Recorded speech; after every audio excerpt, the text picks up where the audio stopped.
بسم اللہ الرحمن الرحیم رب زدنی علما۔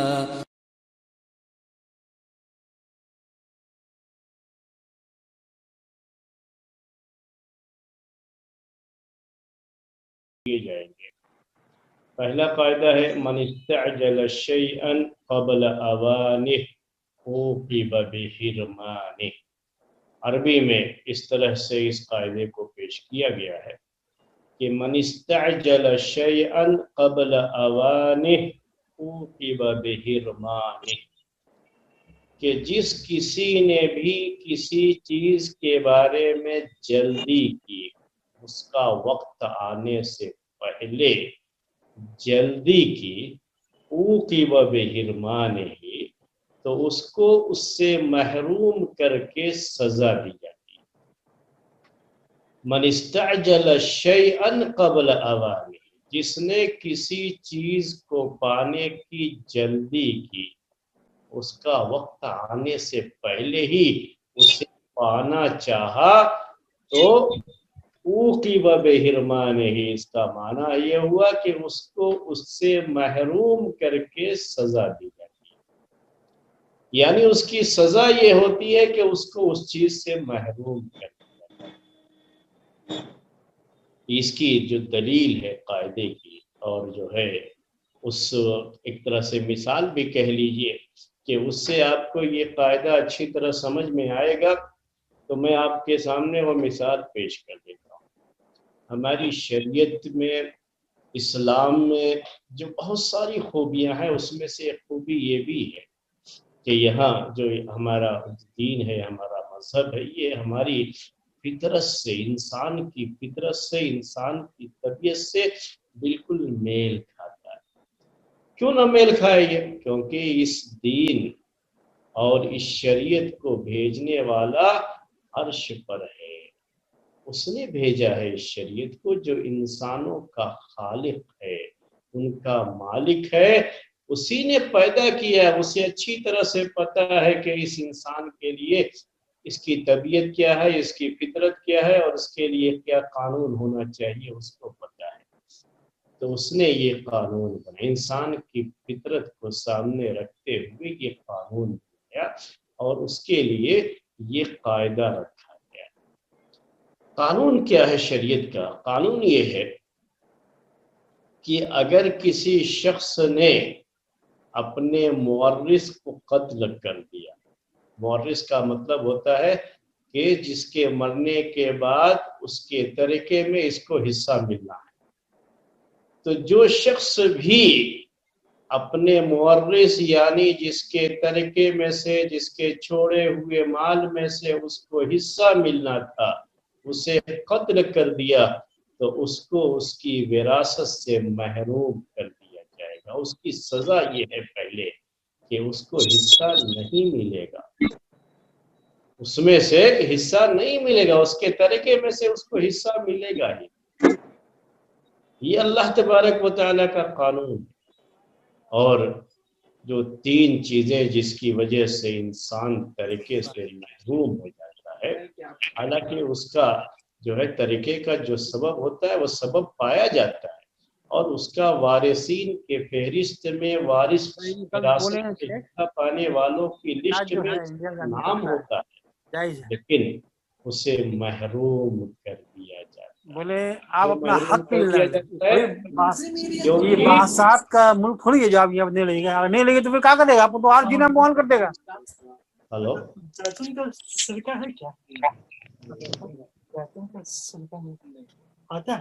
اس کو محروم کر دیا جاتا ہے کیونکہ اس نے جلد بازی سے کام لیا، اور اس شخص کو اس نے قتل کر دیا جو اس کا مورث تھا، جس کے مال میں سے، جس کے ترکے میں سے اس کو وراثت میں حصہ ملنا۔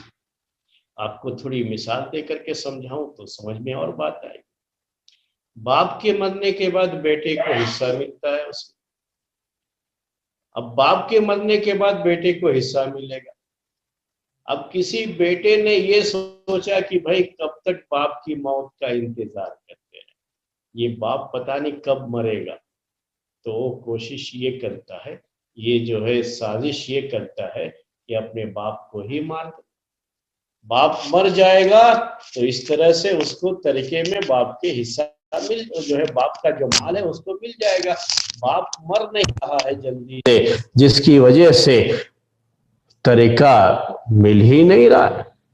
تو باپ کے مرنے کے بعد ویسے بھی بیٹے کو حصہ ملنا ہے، لیکن اب بیٹے کو جلدی ہو گئی، ارے پتہ نہیں کب مرے گا، اس کو یہ کب مرے گا تو کب ملے گا مال مجھے کب مال ملے گا پتہ نہیں. تو کیا کرتا ہے، اپنے باپ کو مار دیتا ہے کہ باپ مر جائے گا تو اب طریقے میں حصہ مجھے مل جائے گا، اور جو ہے یہ اس کا طریقہ مجھے مل جائے گا. تو یہ انسان کی فطرت ہے میرے بھائی، انسان کی طبیعت ہے. یہی میں آپ کو بتانا چاہ رہا تھا کہ یہ انسان کی طبیعت ہے. آپ ایسے بہت سے قصے کہانیاں سنتے رہتے ہوں گے کہ کسی کے مرنے کے بعد اس کے مال سے جس کو فائدہ پہنچنا ہوتا ہے تو وہ شخص جو ہے اس کو مار دیتا ہے. اس کا مال اس کو مل جائے، طریقہ بن جائے تو اس کو مال مل جائے، اس کے لیے اس شخص کو ہی قتل کر دیتا ہے. اور آج بھی یہ چیز آپ دیکھیں گے لوگوں میں یہ چیز پائی جاتی ہے. پولیس بھی اس چیز کو اپنے سامنے رکھتی ہے کہ کسی کا جب مرڈر ہوتا ہے تو پولیس بھی اپنی تحقیق میں اس چیز کو رکھتی ہے کہ اس سے فائدہ کس کو ہونا تھا. یعنی جس کو فائدہ ہونے والا ہوتا ہے اس کے مرنے سے تو کہیں نہ کہیں جو ہے اس شک کی سوئی اس کی طرف چلی جاتی ہے، ہوتا ہے. یعنی کیوں، یہ انسان کی فطرت ہے کہ فائدہ حاصل کرنے کے لیے، فائدہ اٹھانے کے لیے وہ انسان صبر نہیں کر پاتا ہے. تو جو جلد بازی میں آ کر کے پتہ نہیں کب مرے گا تو مجھے طریقہ ملے گا، چلو جلدی سے اس کو مار دو، طریقہ مجھے مل جائے گا. تو یہ شکل ہو جاتی ہے. اسلام نے اس راستے کو پورے طریقے سے بند کر دیا. یہ اسلام کی خوبی ہے میرے بھائیوں، ہمارے دین کی خوبی ہے. یہ اس راستے کو ہی بند کر دیا. راستے کو کیسے بند کر دیا؟ ہمارے جو ہے ہماری شریعت میں یہ قانون ہی بنا دیا گیا، یہ ضابطہ ہے، یہ قانون ہے، یہ قاعدہ ہے ہماری شریعت کا کہ جس نے اپنے جو ہے مورث کو، یعنی جس کے طریقے میں اس کو حصہ ملنا، جس نے اسے قتل کیا اس کو طریقے میں حصہ ملے گا ہی نہیں، طریقے میں حصہ ہی نہیں ملے گا اس کو. یہ ہے، یعنی بیٹے نے اگر باپ کو قتل کر دیا تو اس باپ کی جائیداد میں اس بیٹے کو حصہ نہیں ملے گا، جس نے قتل کیا اس کو حصہ نہیں ملے گا. یہ صرف باپ بیٹے کی بات نہیں ہے، بھائی کا ہی مسئلہ ہے کہ ابھی شادی نہیں ہوئی ہے کسی کی، مان لیجئے، تو ابھی اس کی بیوی بھی نہیں، بچے بھی نہیں، کوئی نہیں، باپ دادا بھی نہیں ہے، اب بھائی ہیں تو بھائی وارث بنتے ہیں ایسے وقت میں. تو بھائی اب یہ مرے گا تب نہ اس کا مال ہم کو ملے گا، اب اس کے مرنے کے بعد مال تو ہم کو مل جائے گا، تو کب تک اس کا انتظار کریں گے مرنے کا؟ تو اس کو مار دیتا ہے. تو کیا اس کو مار دینے سے اس کو طریقے میں حصہ مل جائے گا؟ نہیں. یہ ہماری شریعت کی خوبی ہے کہ من استعجل شیئا قبل اوانہ عوقب بحرمانہ، کہ جس کسی نے بھی کسی کو کسی بھی چیز کو پانے کے لیے جلدی کیا وقت آنے سے پہلے، جب وہ آدمی اپنی فطری موت مرتا تو ویسے بھی اس کو طریقے میں حصہ ملنا تھا، اس کا ہی سب کچھ ہونا تھا، لیکن انتظار نہیں کر سکا اور جلد بازی کر دیا تو اس کو اس چیز سے محروم کر دیا جائے گا، اس کو اس میں حصہ ہی نہیں ملے گا. یہ ہے شریعت کا اصول. یہ ہے میرے بھائیوں جو ہے اس قاعدے کا مطلب. تو میں نے ایک مثال جو ہے آپ کو میراث کی پیش کر دیا.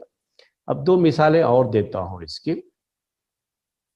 ہماری جو ہے شریعت کے یہ جو ہے قواعد ہیں، یہ ہیں مسائل ہیں. یہ جیسے طریقے کا مسئلہ ہوتا ہے کہ کوئی شخص وارث بنتا ہے کسی کا، مرنے کے بعد اس کو اس کے طریقے میں حصہ ملتا ہے، چھوڑے ہوئے مال میں حصہ ملتا ہے. باپ کے مرنے کے بعد بیٹے کو اس کا مال ملتا ہے، اس کا طریقہ ملتا ہے. ایک مثال تھی آپ کے سامنے. اسی طرح سے شریعت میں یہ چیز بھی رکھی گئی ہے کہ اگر کوئی شخص اپنے مرنے کے وقت میں یا مرنے سے پہلے کسی آدمی کے لیے وصیت کیا ہے، وصیت کر دیا ہے کہ یہ باغ میرے مرنے کے بعد فلاں آدمی کو چلا جائے گا، بہت پراپرٹی ہے اس کے پاس، تو اپنی پراپرٹی کا ایک حصہ، کیونکہ یہ وصیت 1/3 میں کر سکتے ہیں، جتنی بھی آدمی کے پاس دولت ہے نا اس کا 1/3 حصہ یا اس سے کم یہ جو ہے اس کو وصیت کرنے کا حق شریعت نے دیا ہے۔ تو ایک آدمی نے، وہ بڑا مالدار آدمی ہے، اپنی زمین جائیداد پراپرٹی یا تجارت فیکٹری کمپنی جو بھی ہے اس کا کوئی حصہ یا جو ہے کوئی فیکٹری کسی اور کے لیے وصیت کر دیا ہے کہ میرے مرنے کے بعد میرا یہ باغ، میرا یہ جو ہے شاپنگ مال، یا یہ کہ جو ہے میری یہ کمپنی یا میری یہ فیکٹری فلاں آدمی کو چلی جائے گی، وصیت کر دیا۔ اب وصیت کا اس کو پتا ہے، جس کے لیے وصیت کیا اس کو بھی پتا ہے، وکیل کے سامنے بیٹھ کر کے وہ بھی تھا، یہ بھی تھے، سب تھے، اور باقاعدہ وصیت کی، جو بھی لکھائی پڑھائی ہوتی ہے اس کو ریٹن میں باقاعدہ لا کر کے دستخط وغیرہ بھی کر دیے ہیں، یہ سب چیزیں ہیں، اس کو پتا ہے۔ اب اس کو راتوں کو نیند نہیں آتی ہے، خواب میں تو وہ زمین، وہ فیکٹری، وہ جائیداد نظر آتی۔ اب روز سوچتا ہے کہ پتہ نہیں کب یہ آدمی مرے گا اور کب یہ چیز میرے ہاتھ میں آ جائے گی، جلدی سے مرے، جلدی سے میں اس فیکٹری کا مالک بن بیٹھوں، یا یہ باغ میرے ہاتھ میں آئے، یا زمین آئے بیچ کر کے میں کچھ کام کروں، میرے لیے روزی روٹی کا کچھ سامان ہو۔ انتظار کرتا ہے اس آدمی کے مرنے کا، وہ آدمی مر ہی نہیں رہا ہے۔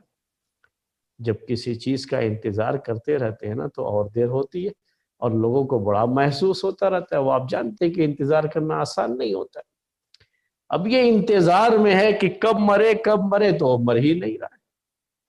اب تنگ آ گیا کہ بھائی کب تک انتظار کریں گے، لاؤ کوئی شکل نکالتے ہیں کہ اس کو مار ہی دیا جائے، جلدی سے مرے تو مجھے جو ہے جو وصیت کیا ہے وہ مجھے مل جائے۔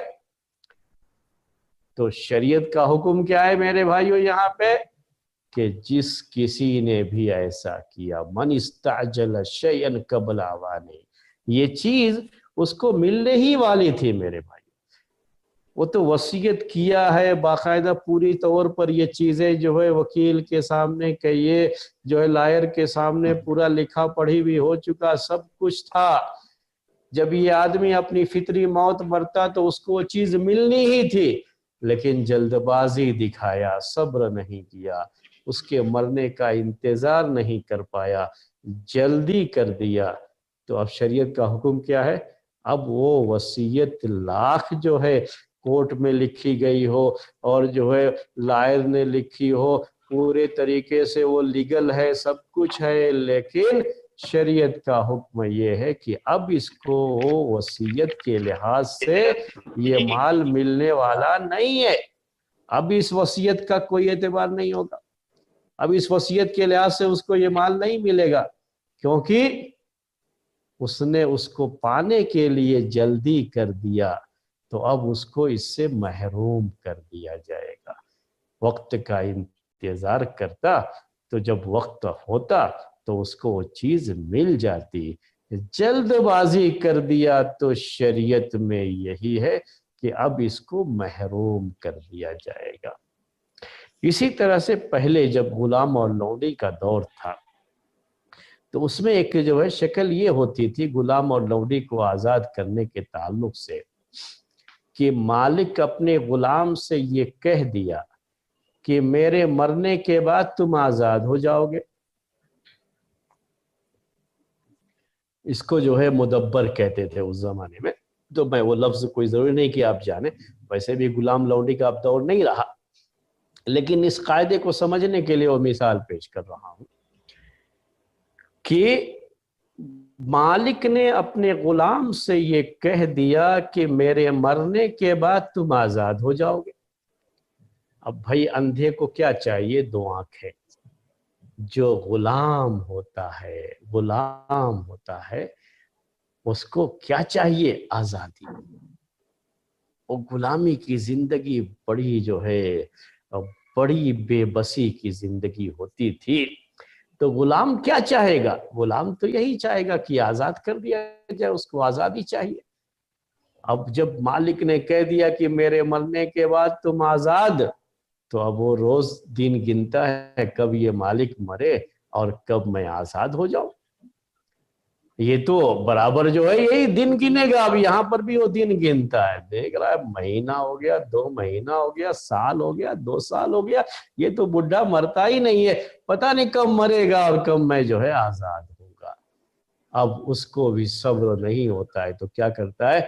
بڈھے کو مار دیتا ہے، مالک کو مار دیتا ہے کہ جب وہ مر جائے گا تو میں آزاد ہو جاؤں۔ اب جیسے ہی یہ ثابت ہو گیا کہ اسی غلام نے اس کو مارا ہے، اب یہ غلام آزاد نہیں ہوگا، اب آزاد نہیں ہوگا اسی قاعدے کے لحاظ سے۔ قاعدہ کیا ہے کہ من استعجل شیئا قبل اوانہ، جس کسی نے بھی کسی چیز کو پانے میں جلد بازی دکھائی اس کا وقت آنے سے پہلے، تو اس کو اس سے محروم کر کے سزا دی جائے گی۔ اس کی سزا میں یہ بھی داخل ہے، وہ قتل کیا ہے اس کی سزا تو ہے ہی، اور یہ بھی داخل ہوگی بات کی وہ اس سے محروم کر دیا جائے گا۔ جس چیز کی امید میں اس نے یہ کام کیا ہے اس سے بھی اس کو محروم کر دیا جائے گا۔ یہ شریعت کا قاعدہ ہے میرے بھائیو، من استعجل شیئا قبل اوانہ عوقب بحرمانہ۔ اب آپ کو نکاح اور طلاق کی ایک مثال دیتا ہوں اس کے تعلق سے۔ شوہر اپنی بیوی سے بہت ناراض ہے، تو اب اس کو بیمار ہے شوہر، اب شوہر کو ڈر ہے کہ کہیں میری اس بیماری میں وفات نہ ہو جائے، تو صرف اپنی بیوی کو اپنی وراثت سے محروم کرنے۔ اس کو پتا ہے کہ اب میں مروں گا تو میری بیوی کو بھی اس سے حصہ مل جائے گا۔ اس کو پتا ہے کہ بیوی کا حصہ ہوتا ہے نا شوہر کے مال میں، شوہر کا انتقال ہو تو بیوی کو جو ہے اس کے طریقے میں حصہ ملتا ہے۔ تو اب اس کو پتا ہے کہ میں مرا تو یہ میرے جو ہے طریقے میں سے حصہ بھی پائے گی۔ اس کو کیوں حصہ ملے؟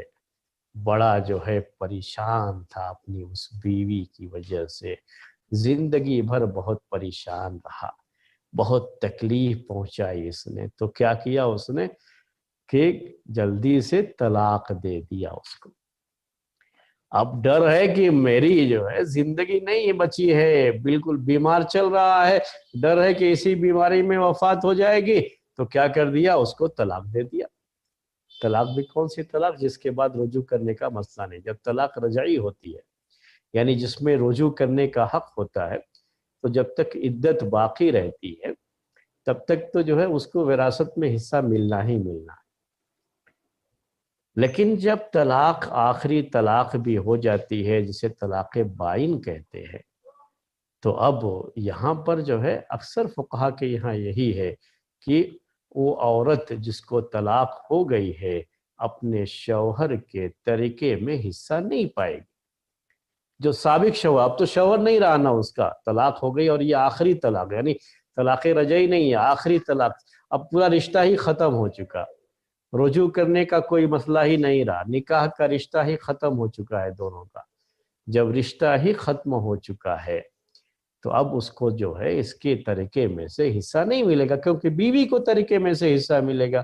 اب اس کا تو رشتہ ہی ختم ہو چکا ہے، بیوی اور شوہر ہونے کا رشتہ ہی ختم ہو چکا ہے۔ لیکن کیا ہے، اگر قاضی کو، جج کو یہ اندازہ ہو رہا ہے کہ اس جو ہے طلاق دینے والے نے بیماری میں اس لیے طلاق دیا تاکہ اس کو وراثت سے محروم کر دیا، اور کوئی بات نہیں، اسی مقصد سے اس نے طلاق دیا۔